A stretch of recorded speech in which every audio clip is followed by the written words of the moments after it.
Hello, everyone, and welcome back to Rift University, the College League of Legends podcast from Collegiate Esports Network. I'm your host, Milmod, and we have an exciting episode for you today. A lot of good things are happening in College League as the scene continues to grow, not just in terms of the participation numbers, but as it really matures, we're going to continue to see greater recognition of the college level of play. People are taking it seriously, and I think that the stories in today's episode really reflect that trend. The first thing I want to talk about today is something we've covered a bit in the last episode and in some articles on the CESN website, and that's Riot launching their own governing body for league at the college level, the Riot Scholastic Association of America.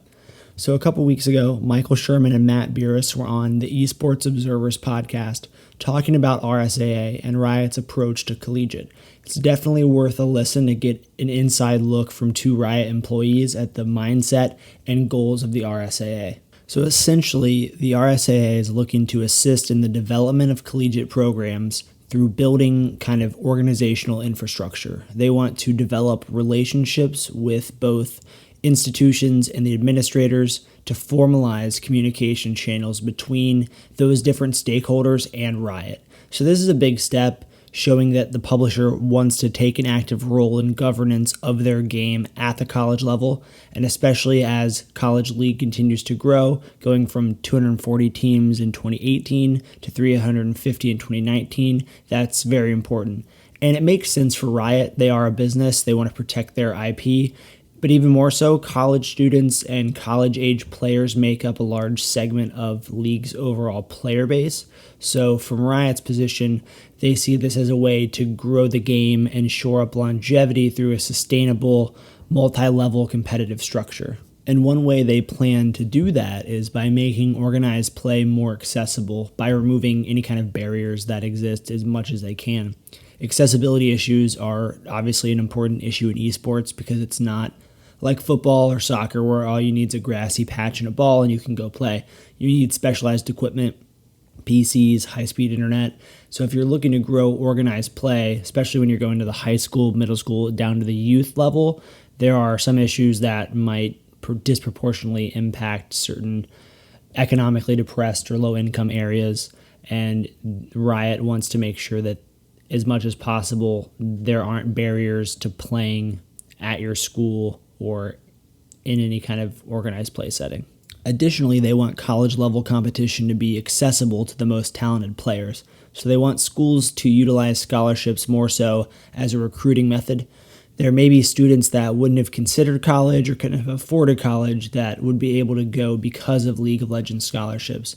So that could be an addition to or as a shift away from what Riot currently does with their performance-based scholarships, which depend on a team's performance during the regular season and their standings in the playoffs.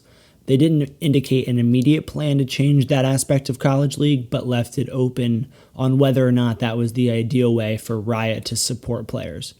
A byproduct of this increase in scholarships and varsity programs would be more competitive teams. And of course, while there are teams like we saw with Western Ontario that compete at a high level without university support and without that kind of recruiting program, varsity programs do tend to provide the infrastructure, support, recruiting that I believe would raise the overall skill floor of collegiate. And a discussion about scholarships inevitably leads to a discussion about the NCAA. And while the NCAA has decided not to get involved with esports, at least for the time being, it's still ingrained in the minds of many esports and traditional sports fans because of how much it shapes the athletic culture of the United States. In the podcast, Michael and Matt mentioned that Riot has a working relationship with the NCAA, but didn't expand too much beyond that. Whenever the NCAA comes up, the biggest pushback is always about the amateurism rules. This is one of the biggest things when it comes to collegiate esports and governance of collegiate esports. Now, Michael and Matt said they haven't heard of this mythical collegiate esports athlete, streamer, YouTuber combo, and that may be true, but I think you have to take into account small scale things as well. Maybe you win some money playing in local tournaments or do some streaming or creating content that you're compensated for at a smaller scale. Technology and entertainment platforms have introduced complexity that leads to an antiquated definition of an amateur. And this is true for traditional sports as well in an age of influencers. This is especially true for esports with Twitch and YouTube and that aspect. I saw a survey of kids recently that said being a YouTuber or vlogger was the new most popular dream job. So if you have young people growing up with that possibility in mind, and I'm including Twitch here as well, they might be dissuaded from participating in collegiate esports if there's a possibility they couldn't pursue that goal as well. Michael and Matt mentioned, and this is something I agree with, that it's more likely for the traditional sporting world to evolve. The NCAA is going to have to evolve on this if they really want to stay relevant. And that transitions nicely to the next thing I want to touch on, and that is the age of esports competitors. This is something that comes up in many discussions about collegiate as well. The host asked Michael and Matt if the fact that there are players who are so good when they're so young and they can go straight to a professional level, will that decrease the likelihood of players going to college and competing? Michael and Matt don't think that's the case, and I agree. They mentioned specifically for league how the average LCS player's age is increasing and fewer spots are opening up due to longer investments in player development and talent. Organizations are wanting to get a longer return on their investment in players. People are retiring later. And if you think about it, there are objectively few people who really can play at the highest level. Outside of top level and academy teams, it gets extremely disorganized, and it's often hard to see the advantage of playing in the amateur scene, especially when compared to going to college on scholarship, potentially still winning money, competing in other tournaments, training with a coach with a lot more resources.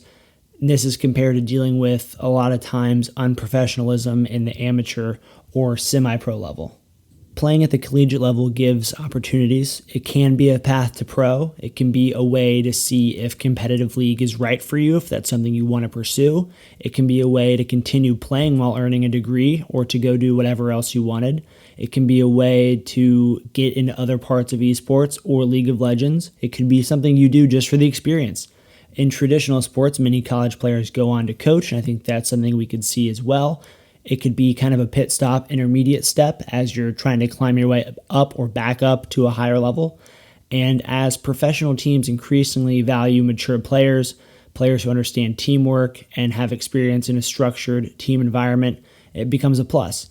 And Riot's looking at connections between collegiate and other levels of play and the potential for some sort of funnel between these different levels. And this is a sentiment that was echoed by Harrisburg's coach, Xpecial, at the NACE convention earlier this month.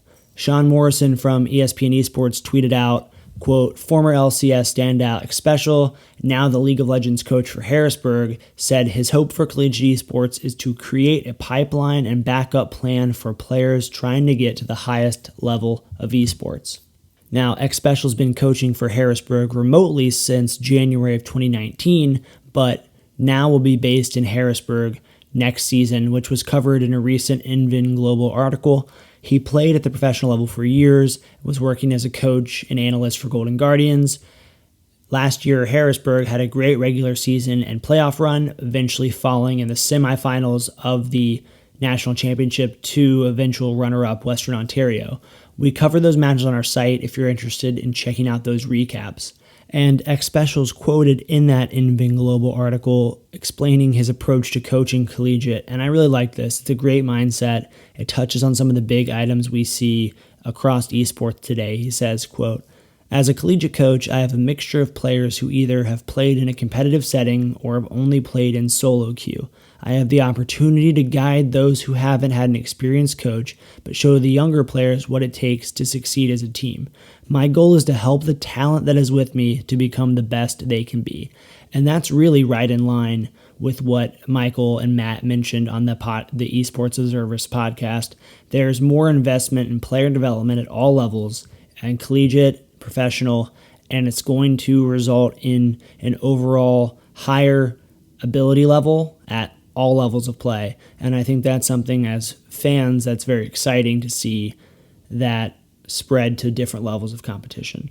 A lot of times in esports, You have young people who grew up just playing in solo queue or queuing with friends, so playing in a team setting with a coach who's thinking about developing players in a way to maximize success of the unit is often a different experience than what many players have had before.